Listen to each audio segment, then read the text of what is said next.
నమస్తే, welcome to Y news. The news sponsored by Vaira family restaurant, national highway, Tetagunta.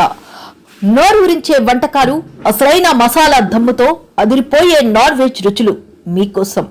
విచ్చేయండి Vaira family restaurant, national highway, Tetagunta, Tuni మండలం, కాకినాడ జిల్లా. తూర్పుగోదావరి జిల్లా అనపర్తి మండలం పొలుమూరు, మహేంద్రవాడ గ్రామాల్లో స్థానిక ఎమ్మెల్యే నల్లిమిల్లి రామకృష్ణారెడ్డితో కలిసి హోంమంత్రి వంగలపూడి అనిత పర్యటించారు. పలు అభివృద్ధి పనులకు శ్రీకారం చుట్టారు. పొలుమూరులో 50 లక్షల వ్యయంతో నిర్మించిన రోడ్డును ప్రారంభించడంతో పాటు మహేంద్రవాడలో 50 లక్షలతో చేపట్టనున్న వాటర్ ట్యాంక్ నిర్మాణ పనులకు వారు శంకుస్థాపన చేశారు. ఈ సందర్భంగా హోంమంత్రి అనిత మాట్లాడుతూ గత 2019-24 మధ్య కాలంలో కనీస అభివృద్ధికి నోచుకొని గ్రామాల్లో సైతం ఇప్పుడు శరవేగంగా పనులు జరుగుతున్నాయన్నారు. అనపర్తి నియోజకవర్గంలో కేవలం 2 ఏళ్ల వ్యవధిలోనే 700 కోట్ల భారీ వ్యయంతో అభివృద్ధి కార్యక్రమాలు చేపట్టడం శుభ పరిణామం అన్నారు. మాట తప్పని, మడమ తిప్పని నిజాయితీ గల నాయకుడిగా ఎమ్మెల్యే నల్లిమిల్లి రామకృష్ణారెడ్డి అనపర్తి ప్రజలకు దొరకడం వారి అదృష్టమని ప్రశంసించారు. ఇక్కడ తెలుగుదేశం, జనసేన, బీజేపీ నాయకులు ఎంతో సమన్వయంతో ముందుకు సాగుతున్నారని, ఇదే స్ఫూర్తిని రాష్ట్రంలోని అన్ని నియోజకవర్గాల్లోనూ కొనసాగించాల్సిన అవసరం ఉందని పేర్కొన్నారు.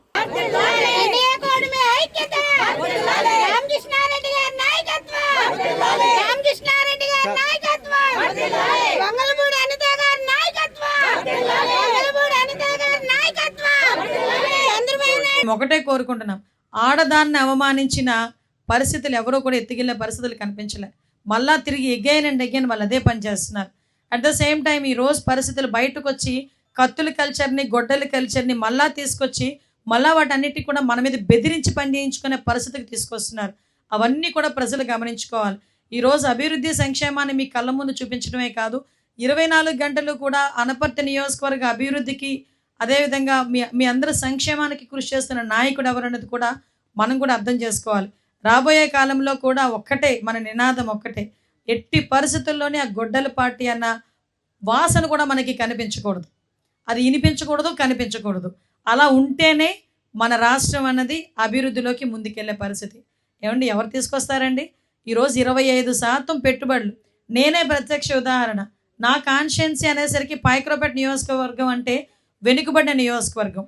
అలాంటి వెనుకబడిన నియోజకవర్గం ఈరోజు ఆర్సిలార్ మిట్టల్ లాంటి steel factory, bulk drug factory, రాబోయే టాయ్ పార్క్, ఇవన్నీ చూసుకుంటే కరెక్ట్గా 5 నుంచి 10 సంవత్సరాల తర్వాత మీరు పాయకరావుపేట వైపు వెళ్ళండి, మరో జంషెడ్పూర్ని చూస్తారు మీరు రోజు పాయకరావుపేట కాన్స్టిట్యుయెన్సీ చూస్తే. నిన్ననే నేను JSW వాళ్ళది స్టీల్ ఫ్యాక్టరీ విజయనగరంలోని వెళ్ళి శంకుస్థాపన చేసుకొచ్చాం. నిన్ననే గౌరవ ముఖ్యమంత్రి గారు కడపలో ఒక స్టీల్ ఫ్యాక్టరీ శంకుస్థాపన చేసుకొచ్చారు. ఇవన్నీ కూడా కార్యరూపం దాల్చిన వెంటనే నిజంగా చెప్పాలంటే ఇవన్నీ కార్యరూపం దాలుస్తున్నాయి. వాళ్ళకి అడ్రస్లు కూడా ఉండవు, ఆ కడుపు మంటతోనే మాట్లాడుతున్నారు తప్పించి వేరేదేమీ లేదు. దయచేసి వాళ్ళ ట్రాప్లో మనం పడకుండా డెఫినెట్గా ఇప్పుడున్న అభివృద్ధి సంక్షేమ కార్యక్రమాలు ఎవరు చేస్తున్నారని వాళ్ళని ఆశీర్వదించాల్సిందిగా మిమ్మల్ని అందరినీ కోరుకుంటూ, మంచి అవకాశం ఇచ్చారు, మీ అందరితోనే కలిసి మాట్లాడే అవకాశం.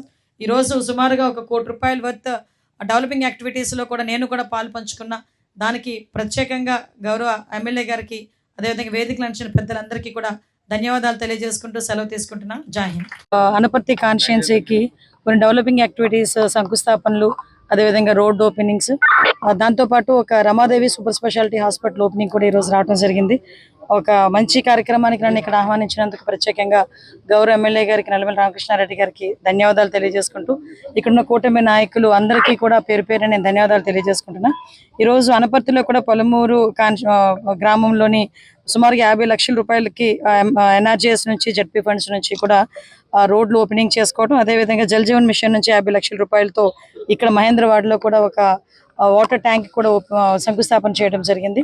ఓవరాల్గా మేము ఎందుకు మాట్లాడుతున్నామంటే, అభివృద్ధి విషయంలో ఎక్కడ కూడా రాజీ లేని, లిటరల్లీ చెప్పాలంటే పోరాటమే చేస్తున్నాం. 2019 నుంచి 24 వరకు అభివృద్ధి అంటే తెలియని గ్రామాలు కూడా ఈరోజు సుమారుగా, ఇందాక నేను కారులో వచ్చేటప్పుడు ఎమ్మెల్యే గారిని అడిగాను, ఎన్ని కోట్ల రూపాయలు మీరు ఇక్కడ తీసుకొచ్చారండి 2 yearsలోని? 680 కోట్ల రూపాయలు, 700 కోట్లు దగ్గర ఇక్కడ డెవలపింగ్ యాక్టివిటీస్ చేసామంటే అభివృద్ధి సంక్షేమం కలిసి నాకు తెలిసి ఒక 1300 కోట్ల పైన వెళ్తుంది. అంటే నేను ఎందుకంటే మీకు గర్వంగా చెప్పాలి, ఈరోజు సుమారుగా 2 సంవత్సరాల కాలంలోనే ఒక్కొక్క కాన్స్టిట్యున్సీలో దగ్గర 700 కోట్ల రూపాయలు డెవలపింగ్ యాక్టివిటీస్ జరిగినాయి. అంటే ఈరోజు ఎన్డీఏ కూటమి ఎంత చిత్తశుద్ధితో డెవలప్మెంట్ మీద పనిచేస్తుంది అన్న సంగతి మనందరికీ కూడా తెలుసుకోవాలి. ప్రతిపక్షాలు మాట్లాడతారు, కానీ ఈరోజు ప్రజలు మమ్మల్ని చూస్తున్నారు. ప్రజలు తిరిగే రోడ్లు కానీ, ప్రజలు తాగే నీళ్లు కానీ, డ్రైన్స్ కానీ, ఎవ్రీథింగ్, ఎన్ని ఇన్ఫ్రాస్ట్రక్చర్ కావాలంటే అన్ని ఇన్ఫ్రాస్ట్రక్చర్ ఈరోజు గౌరవ ముఖ్యమంత్రి గారు, గౌరవ ఉప ముఖ్యమంత్రి గారు చొరవతో ఈరోజు ఈ కార్యక్రమాలన్నీ చేసుకుంటున్నాం. రాబోయే కాలంలో కూడా ఇంకా 3 సంవత్సరాల కాలంలో అనపర్తి నియోజకవర్గం కూడా ఒక మంచి నియోజకవర్గంగా, ఆదర్శప్రాయమైన నియోజకవర్గంగా తీర్చిదిద్దడంలో ఎటువంటి బ్యాక్ స్టెప్ వేయని ఎమ్మెల్యే గారు ఇక్కడ ఉండటం అన్నది ఇక్కడ నిజంగా అనపర్తి నియోజకవర్గ ప్రజల తాలూకా అదృష్టం అని చెప్పుకోవాలి. అట్ ద సేమ్ టైం ఇక్కడ ఎన్డీఏ కుటుంబ సభ్యుల తాలూకా సమన్వయం కూడా చూస్తే నిజంగా చాలా ముచ్చట అనిపించింది. ఇక్కడ బీజేపీ, జనసేన, అదేవిధంగా టీడీపీ ముగ్గురు కలిపి ఒక సమన్వయంతో ముందుకెళ్లటం, ఇలాగే అన్ని నియోజకవర్గాల్లో